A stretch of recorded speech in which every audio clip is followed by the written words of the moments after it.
O primeiro item, mapear, nesse arquivo funções estáticas, elas são chamadas uma vez no início da main. Aqui está todos os structs e todas as funções que a gente precisa para inicializar cada coisa. Inicializar as linhas, as estações com as adjacências, que fica dentro da lista de estação, e as linhas com as respectivas estações de cada linha. No segundo ponto, geração de relatório, a função do relatório de caminho, por exemplo, que é para quando a gente precisa saber qual estação dá acesso a qual linha, esse tipo de coisa, esse tipo de tópico que está ali, o mostrar caminho faz pra gente. Ou algumas outras como... Algumas outras estão aqui dentro das funções estáticas porque a gente já estava usando e a gente aproveitou A gente aproveitou que estava ali e reaproveitou. O tópico 3, alterar a data de qualquer estação, ele é o nosso caso 4. A gente insere o nome da estação, busca ela por meio dessa função. Então a gente entra nessa função, é uma função de busca comum. A gente entra aqui e faz com que tanto a lista de estações quanto a lista de estações linha, que é o nosso struct, né?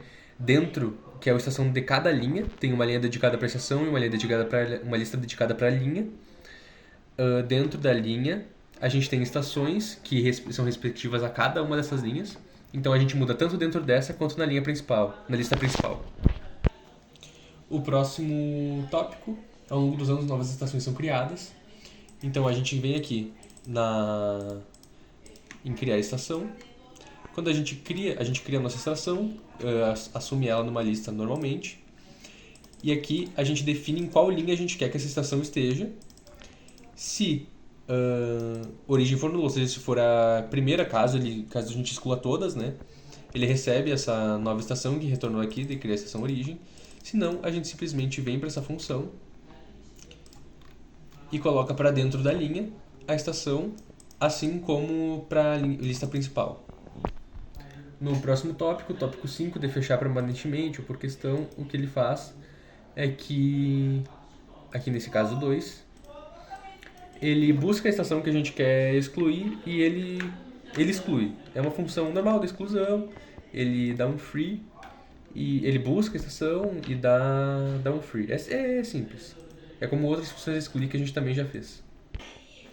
Bom, em relação ao tópico 6, o de apresentar um caminho entre duas estações. Então, aqui na parte de imprimir uma informação, ele pode pedir essa informação através do item 3. Quando o item 3 é chamado, a gente chama uma interface caminho, que é essa função aqui. Ela basicamente é uma interface, então ela vai perguntar para o usuário as estações que ele quer saber o caminho. Através disso, a gente descobre a linha de cada uma das estações. E aí, por meio dessa função indicar caminho estação, que ela ficou meio grandinha, mas enfim, essa função aqui, ela coloca numa lista à parte as estações que fazem parte de um caminho que fica entre a estação e a outra, imprime ela e depois imprime novamente, já que tem que ser dois caminhos diferentes, né? Então ele faz essas duas coisas e apresenta também o caminho, aliás, o tempo que demora para chegar de uma estação para outra nesses caminhos. Em relação ao tópico 7, ainda aqui na imprimir informação, ele pode inserir o número 4 para inserir uma estação e a linha em que ele quer chegar. E aí, através da função indicar caminho linha, ela é bem similar a indicar caminho estação, mas a diferença é que ao invés de ter uma estação como destino, ele vai ter uma linha como destino. Então, ele vai printar as estações que são interseções entre linhas. Então ele vai mostrar apenas as estações que fazem parte de mais de uma linha até que se chegue na linha de destino. Bom, em relação ao tópico 8, onde é a inserção de novas linhas, no nosso código, quando ele cria uma estação, ele tem a opção, se ele quiser, Ele tem a opção de colocar essa estação numa nova linha e aí colocar uma outra estação logo em seguida. Então o que vai acontecer é que ele vai inserir uma nova estação e aí ele pode escolher, eu quero inserir numa nova linha. Então o que ele vai fazer é que ele vai pegar essa nova linha e vai inserir uma nova estação nela, como está aqui na função interface linha.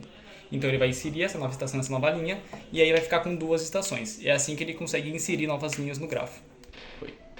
Em relação ao tópico 9, que é a questão dos graus, então cada estação tem um campo grau e esse grau ele é aumentado conforme ele adiciona vizinhos nas estações.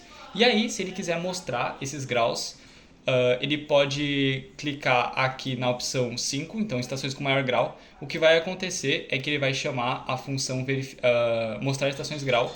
Essa função ela vai percorrer a lista de estações e vai pegar só aquelas que têm o maior grau. E depois vai mostrar essas estações com o grau delas. Foi. Bom, então aqui no tópico 10, ele ainda pode escolher verificar se um subgrafo do nosso grafo é um grafo de Euler ou não. Quando ele faz isso, ele pode inserir estações infinitamente no grafo, ou pelo menos ele pode inserir todas as estações que tem no grafo, ele não pode inserir uma que não existe. E aí, quando ele para de inserir, a gente verifica se no grafo essas estações são entre si um grafo de Euler ou não. Então ele considera o contexto do grafo. Então ele guarda essas estações numa lista separada, num struct separado para essa lista de Euler. E aí no final ela verifica cada estação e vê se elas no grafo são consideradas um grafo de Euler ou não.